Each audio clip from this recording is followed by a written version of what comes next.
მოეძლევა საქართველოს პარლამენტის თავმჯდომარეს ბატონ შალვა პაპუაშვილს.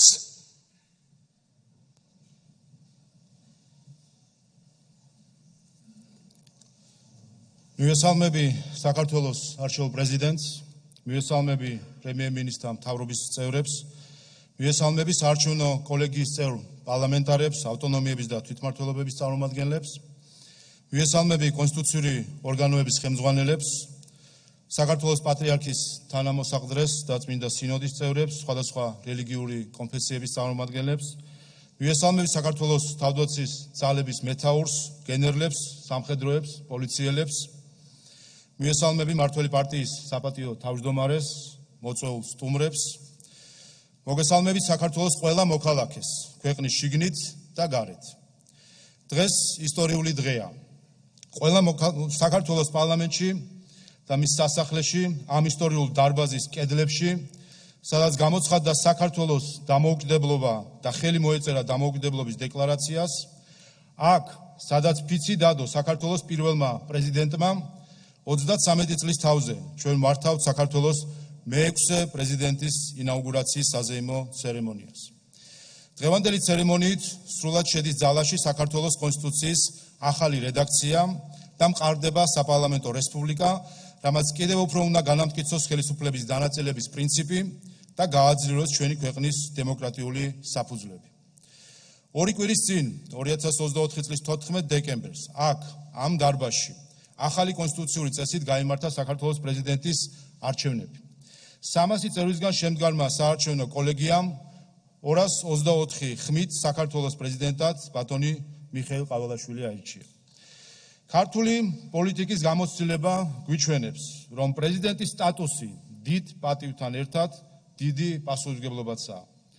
იყო პრეზიდენტი ნიშნავს, იყო სახელმწიფოს მეთაური, მაგრამ არა სახელმწიფოს მმართველი. იყო სახელმწიფოებრიობისა და დამოუკიდებლობის სიმბოლო, მაგრამ არა პოლიტიკური აქტივისტი. იყო ქვეყნის და არა პირადი ამბიციების ერთგული. ეს ის ფაქიზის ზღვარია, რომლის დანახვაც ზოგიერთს გაუჭირდა და ადვილად გადალახა. მათ შორის ამაზე პასუხიც იყო 26 ოქტომბერს 1,120,000 ჩვენი თანამოქალაქის მიერ მტკიცედ და ხმამაღლა თავისი ურყევი ნების დაფიქსირება, რომელიც დღეიდან ზურგს გაუმაგრებს საქართველოს მე-6 პრეზიდენტს. სწორედ ამ მაღალი ნდობიდან გამომდინარე, საქართველოს ახალი პრეზიდენტის როლი იქნება მნიშვნელოვანი ეროვნული თანხმობის მიღწევაში, ქვეყანაში კონსტიტუციური წესრიგის გამტკიცებასა და საქართველოს სათანადო წარმოჩენაში მსოფლიოს ერთად წინაშე. ამ ისტორიულ დღეს გსურს ასევე საფუძველი ჩაუყაროთ პრეზიდენტის ინაუგურაციის ახალ ტრადიციას. ისევე როგორც ტრადიციულ საპარლამენტო რესპუბლიკებში, დღეიდან საქართველოს პრეზიდენტის ინაუგურაციის ცერემონია გაიმართება პარლამენტის სასახლეში. სპეციალურად პრეზიდენტის ფიცის დადების ცერემონიისთვის საქართველოს პარლამენტმა გამოსცა საინაუგურაციო კონსტიტუცია. დაიბეჭდა მისი 3 თანაბარწონადი ეგზემპლარი, რომლებიდანაც 1 შეინახება საქართველოს პარლამენტში, 1 დაცული იქნება ეროვნულ ბიბლიოთეკაში და 1 საქართველოს ეროვნულ არქივში. საინაუგურაციო კონსტიტუციის ზუსტი ასლები ასევე გადაეცემა პრეზიდენტის საარჩევნო კოლეგიის წევრებს და ინაუგურაციაზე დამსწრე პირებს. მინდა განსაკუთრებული მადლიერება გამოვხატო საქართველოს კათოლიკოს პატრიარქის ილია მეორის მიმართ, რომელმაც საქართველოს პარლამენტს საჩუქრად გადმოსცა სპეციალურად ამ ცერემონიისთვის შემკული ბიბლია.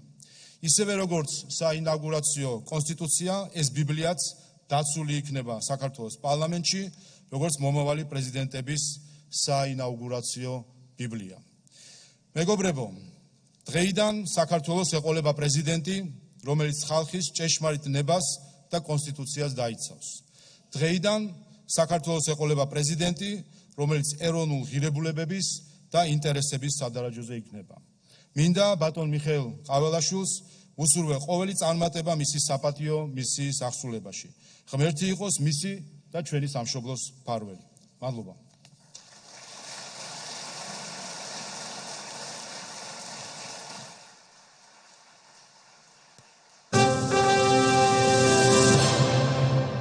ქალბატონებო და ბატონებო, საქართველოს არჩეული პრეზიდენტი ბატონი მიხეილ ყაველაშვილი.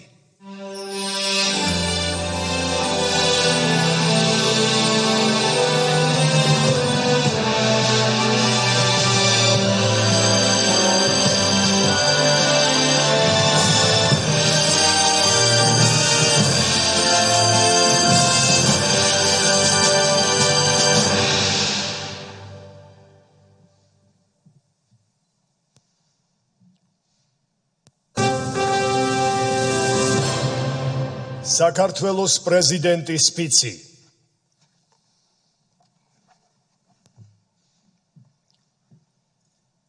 მე, საქართველოს პრეზიდენტი, ღვთისა და ერის წინაშე ვფიცავ, რომ დავიცავ საქართველოს კონსტიტუციას, ქვეყნის დამოუკიდებლობას, ერთიანობას და განუყოფლობას. კეთილსინდისიერად აღვასრულებ პრეზიდენტის მოვალეობას, ვიზრუნებ ჩემი ქვეყნის მოქალაქეთა უსაფრთხოებისა და კეთილდღეობისთვის, ჩემი ხალხის და მამულის აღორძინებისა და ძლევამოსილებისათვის. გილოცავთ ბატონ პრეზიდენტო.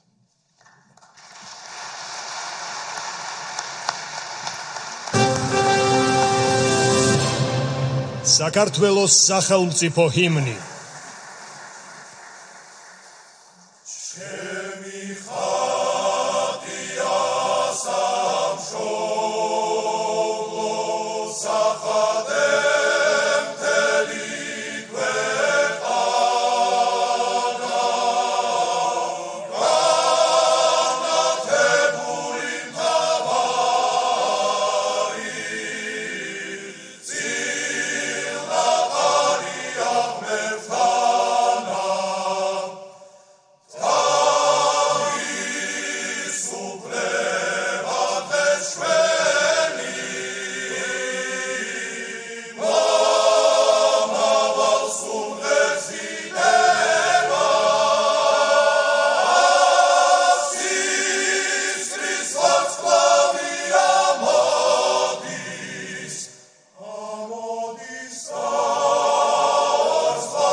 ქალბატონებო და ბატონებო, საქართველოს პრეზიდენტის ბატონ მიხეილ ყაველაშვილის სიტყვა.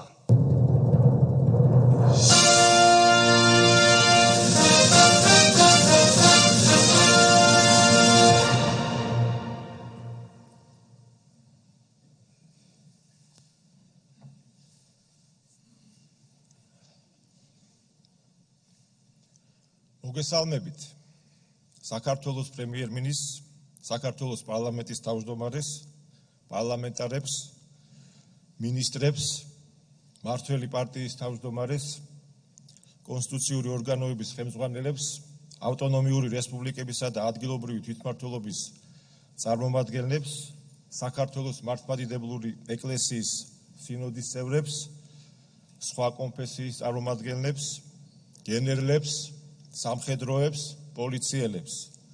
მივესალმები მმართველი გუნდის საპატიო თავმჯდომარეს ბატონ ბიზინა ივანიშვილს. მივესალმები სრულიად საქართველოს. მათ შორის განსაკუთრებული სიყვარულით და მონატრებით მივესალმები ჩვენს აფხაზ და ოს და-ძმებს და მივესალმები ჩვენი ქვეყნის საზღვრებს გარეთ ცხოვრებ თანამემამულეებს. პირველ რიგში მინდა მადლობით დავიწყო იმ დობისთვის, რომელიც მმართველმა გუნდმა ჩემი კანდიდატურის წარდგენის, ხოლო საარჩევნო ხმის მქონე დელეგატებმა საქართველოს პრეზიდენტად არჩევით გამომიცხადეს. საქართველომ საუკუნეების განმავლობაში მრავალი ქარტეხილი გამოიარა. ჩვენმა ჭირვარამ გამოვლენილმა ხალხმა კი საკუთარი სამშობლოსა და ღირსების დასაცავად ერთი შეხვედრით შეუძლებელი შეძლო სოფლიოს უდიდეს იმპერიებთან, ბევრად მრავალრიცხოვან მტერთან 1000 წლეულების მანძილზე შეუპოვრად იბრძოლა, გადარჩა და შემოგვინახა ის ღირებულებები და ფასეულობები, რომელსაც ჩვენი ერი დაეფუძნა. ყველასთვის ცნობილია, რომ ჩვენ ერთ-ერთი გამორჩეული ისტორიული ერი ვართ, რომლის ჩამოყალიბებაც უძველეს დროში დაიწყო. ჩვენმა ხალხმა შექმნა ქვეყანა და რაც თავარია მარადიული იდეა, რომელსაც სამშობლო ჰქვია. სწორედ ამ იდეას უფრთხილდებოდა და იცავს მუდმივად ქართველიერი. ჩვენ შევქმნით უნიკალური კულტურა, რომელიც აგერ უკვე საუკუნეებია დროსა და სივრცეში უხილავი ძაფებით, საერთო ტრადიციებითა და ღირებულებებით გვაკავშირებს ქართველებს. მშვიდობისთვის მუდმივმა ბრძოლამ და მტრების მოგერიებაში გატარებულმა ასწლეულებმა ჩვენს ხალხს ხასიათი გამოუცო და ერთობის სასიცოცხლო მნიშვნელობაში დაარწმუნა. ერთობის, რომელიც ურთიერთპატივისცემაზე, ოჯახისა და სამშობლოს სიყვარულზეა დაფუძნებული, სადაც ძლიერი ოჯახი ძლიერ საქართველოს ნიშნავს, ხოლო ძლიერი საქართველო ძლიერი ოჯახის ტოლფასია. ქართული ოჯახი არის ადგილი, სადაც შვილები ბავშვობიდან სწავლობენ მშობლებისა და ბებია-ბაბუების პატივისცემას, თავისუფლების სიყვარულს, უსამართლობასთან ბრძოლას, განსხვავებული აზრის პატივისცემას და ეზიარებიან ჩვენი წინაპრების მიერ შემონახულ ტრადიციებს, რომელიც აერთიანებს ქართველ ხალხს. ქართველი ხალხის ბუნება, ისტორია და კულტურა კარგად ჩანს ჩვენს ენაში, რომელიც მსოფლიოს უძველეს ენათა შორის იკავებს საპატიო ადგილს. არაერთი ქართული სიტყვა, ფრაზა თუ გამონათქვამი ანარეკლია ჩვენი წარსულის, რომელიც სავსეა ქართველი ხალხის თავდათების თუ შეუპოვრობის ისტორიებით. ქართულ ენაზე შექმნილია მსოფლიოს დონის არაერთი შედევრი, რომელიც დღესაც აღართოვანებს კითხვებს. ქართული ენა ყველაზე კარგად აჩვენებს ქართველი ადამიანის ხასიათს და იმ ემოციებს, რომელიც მხოლოდ ჩვენთვისაა დამახასიათებელი. ჩვენი ისტორია მკაფიოდ გვიჩვენებს, რომ სამშობლოსა და ტრადიციების დასაცავად გადატანილი უამრავი ბრძოლის კვალგაკვალ ქართველი კაცისთვის ერთ-ერთი მთავარი მიზანი და ღირებულება იყო მშვიდობა. როდესაც ჩვენ ერთ სიმშვიდეში შრომის, საკუთარი კულტურის გამდიდრების, გენიალური ხელოვნების ნიმუშებისა და ხუროთმოძღვრების ძეგლების შექმნის შესაძლებლობა უნდა ჰქონოდა. მოგეხსენებათ, ქართული სუფრა არა მხოლოდ ჩვენი ტრადიციების და დამოკიდებულებების გამოვლინებაა, არამედ არამატერიალური კულტურული მემკვიდრეობის ძეგლია, რომელიც ყველაზე კარგად გვიჩვენებს ჩვენი ქართველების დამოკიდებულებას მშვიდობის მიმართ. ნებისმიერი ქართული ტრადიციული სუფრა უფლისა და მშვიდობის სადღეღელოდ იწყება. ამით ქართველი კაცი ღმერთს ადიდებს, მადლიერებას გამოხატავს და პირველ რიგში მშვიდობას შესთხოვს. ეს აიხსნება სწორედ ჩვენი წარსულით, იმით, რომ მომებისგან დაქანსული ქართველებს მშვიდობა სანატრელი გვაქვს ქცეული. ქართველ ხალხს ყოველთვის კარგად ჰქონდა გათავისებული, რომ მშვიდობა გადარჩენის და გაერთიანების მთავარი საწინდარია. კეთილდღეობის მიღწევა, უწყვეტი განვითარება, უსაფრთხო და ნათელი მომავლის უზრუნველყოფა, ბედნიერებისკენ სწრაფვა, მხოლოდ იმ პირობებშია შესაძლებელი, თუ კი არსებულ გამოწვევებს სიფრთხილით მოვეკიდებით. გავაანალიზებთ ჩვენს წინაშე არსებულ საფრთხეებს და გადაწყვეტილებებს არა ემოციებზე დარყნობით, არამედ გააზრების შედეგად მივიღებთ. უკაცრავად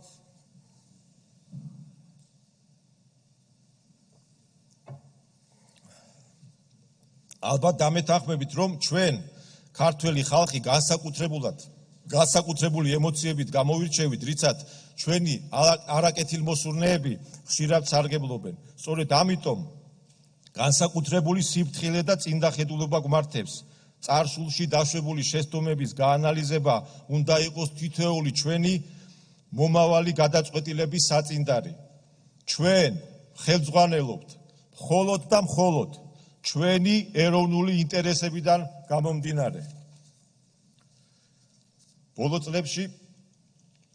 წლების განმავლობაში რეგიონში და მსოფლიოში განვითარებული მოვლენების ფონზე ჩვენს ქვეყანას არაერთი გამოწვევასთან მოუწია გამკლავება, მათ შორის ისეთ საფრთხეებთან, რომელიც გამანადგურებელი შედეგის მომტანი შეიძლება ყოფილიყო ჩვენი ქვეყნისთვის. ჩვენ ეს მოვახერხეთ ქართველი ხალხის და სახელმწიფოს ერთადგომით. გადამწყვეტი როლი შეასრულა თავისუფლების მოყარე ქართველი ადამიანის ხასიათმა, რომელიც არ ეგუება ჩაგვრას, უსამართლობას, უპატივცემულობას და ამპარტავნულ დამოკიდებულებას, რომელიც მოითხოვს პატივისცემ ჩვენ ტრადიციებს, ღირებულებებს, ეროვნულ იდენტობას, ოჯახის სიწმინდეს, სარწმუნოებას და თანასწორად მოეპყრან ჩვენ სამშობლოს.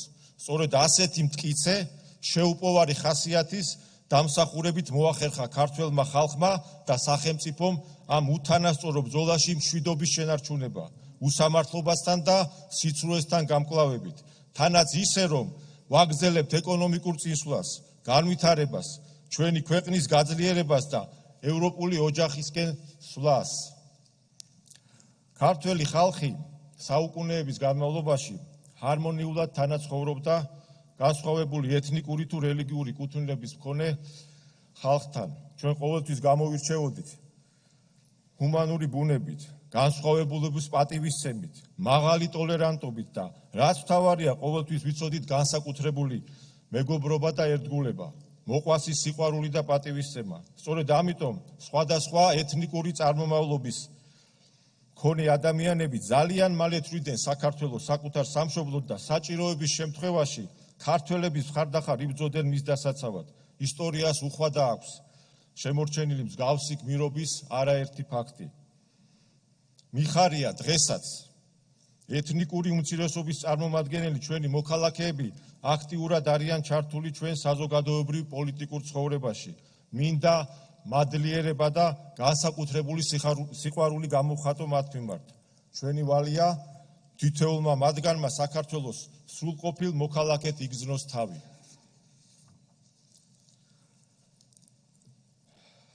თითოეულ ჩვენგანს განსაკუთრებით გვტკივა ის ჭრილობა, რომელიც მავანთა მიერ თავსმოხვეულმა დაპირისპირებებმა მოგვაყენა და დაგვაშორა ჩვენ აფხაზ და ოს დაძმებს, ვისთან ერთადაც საუკუნეების განმავლობაში თანამცხოვრობდით, ერთად ვქმნიდით საქართველოს ისტორიას. მხარ და მხარ ვიცავდით ჩვენ სამშობლოს გარეშემტრებისგან, წერდით გამორჩეული მეგობრობისა და სიყვარულის ისტორიებს, ვქმნიდით ქართულ აფხაზურ და ქართულ ოსურ ოჯახებს. მე დარწმუნებული ვარ, ძალიან მალე ჩვენ შევძლებთ ერთად მოვიშუშოთ ომისიარები და გავაგზავნოთ მრავალსაუკუნოვანი ტრადიციებზე ურთიერთპატივისცემის და სიყვარულზე დაფუძნებული თანაცხოვრება ერთიან ძლიერ საქართველოში.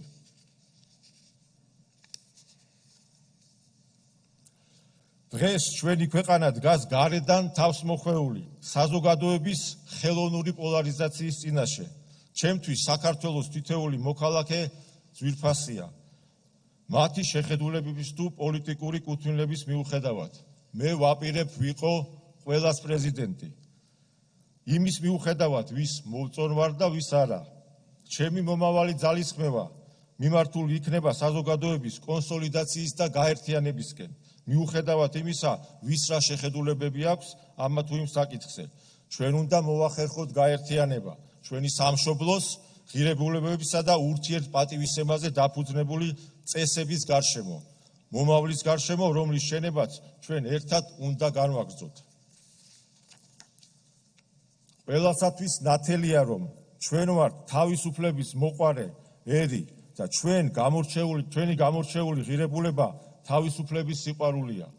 სიტყვა თავისუფლება უფლებასთან ერთად ასევე მოიცავს პასუხისმგებლობას და იმ ღირებულებების დაცვას, რომლისთვის ბრძოლამაც ეს თავისუფლება მოგვიტანა. ეს არის უკვდავი იდეისთვის ბრძოლა, რომელსაც საქართველო ჰქვია. სწორედ ეს იდეა მოიცავს ჩვენი ისტორიის, კულტურის, ტრადიციების, ეროვნული იდენტობის და სარწმუნოების პატივისცემას. ქართულ ენაში თავისუფალი სიტყვა სიტყვით ნიშნავს, რომ იყო საკუთარი თავის უფალი, არ იყო დამოკიდებული არავისზე და არაფერზე, საკუთარი სინდისის, ნამუსის, ადამიანობის და შინაგანი ხმის გარდა. თავისუფლება უპირველეს ყოვლისა სწორედ უფლის და ჭეშმარიტების ძიებას გულისხმობს საკუთარ თავში, ისევე როგორც სიკეთისკენ და სიყვარულისკენ სწრაფვას, რაც ჩვენ საზოგადოებას დღეს ასე ძალიან სჭირდება. თავისუფლება არ ნიშნავს ყველაფრის უფლებას. ყველას კარგად უნდა გვახსოვდეს, ჩვენი უფლებები მთავრდება იქ, სადაც სხვისი იწყება. თავისუფლება ასევე გულისხმობს კრიტიკულ აზროვნებას, კითხვების დასმას, დისკუსიას, რაც ნებისმიერ შემთხვევაში განსხვავებული პოზიციების დაახლოების უმთავრესი წინაპირობაა. სწორედ ჩვენ, საქართველოს თავისუფალმა მოქალაქეებმა, უპირველეს ყოვლისა, პატივი უნდა ვცეთ კონსტიტუციას, სახელმწიფო ინსტიტუტებს, კანონის უზენაესობას და იმ წესებს, რომელსაც ადგენს სახელმწიფო. სახელმწიფოებრიობის განცდა და შეგრძნება უპირველესია ძლიერი საზოგადოებისთვის და ძლიერი საზოგადოების და ქვეყნის შენების გზაზე. სწორედ სახელმწიფოებრიობა და ის ღირებულებები, რაზეც დგას ქართველი ერი, უნდა იყოს ჩვენი საზოგადოების გამაერთიანებელი. ზუსტად თავისუფლების, წესების და ეროვნული იდენტობის დაცვის ასეთ გაგებაში დაინახა ქართველმა ხალხმა შესაძლებლობა ევროპულ ოჯახში, რომელიც უნდა იყოს საშუალება ჩვენაირი პატარა ერისთვის დავიცვათ ჩვენი კულტურა, ღირებულებები, ტრადიციები, ისტორია და ენა, სარწმუნოება და სახელმწიფოებრიობა. თუ კი არსებობს ქართველი ადამიანი, ვინც შეიძლება ამ ღირებულებებს და შეხედულებებს არ იზიარებდეს, ალბათ საკუთარ თავს უნდა დაუსვას კითხვა, ვის ან რა შეიძლება ემსახურებოდეს. მე კი ჩემო ძვირფასებო, მე მჯერა ქართველი ადამიანის, მე მჯერა ჩვენი ერის სიძლიერის, მე მჯერა ჩვენი ისტორიული გამოცდილებით, ღირებულებებით, ქართული ხასიათით ჩვენ შევძლებთ საკუთარ თავში ვიპოვოთ ძალა და გავერთიანდეთ ჩვენი სამშობლოს გარშემო. მე მჯერა რომ სიყვარული გაიმარჯვებს, გაუმარჯოს ერთიან, ძლიერ, სიყვარულით სავსე საქართველოს. ვერცი იყოს ჩვენი მფარველი. დიდი მადლობა.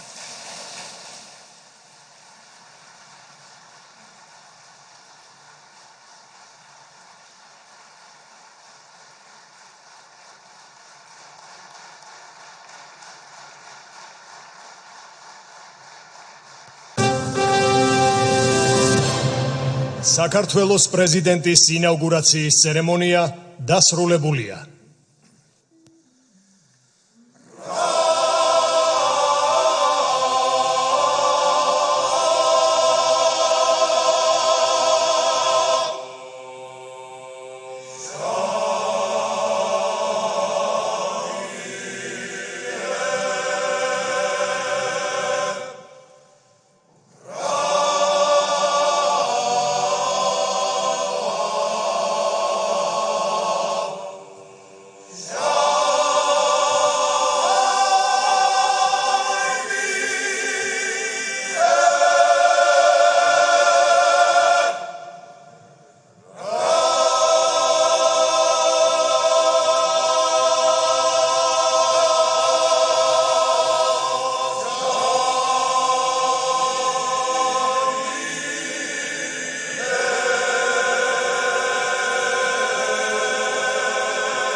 შენი პირადი პრეზიდენტურა.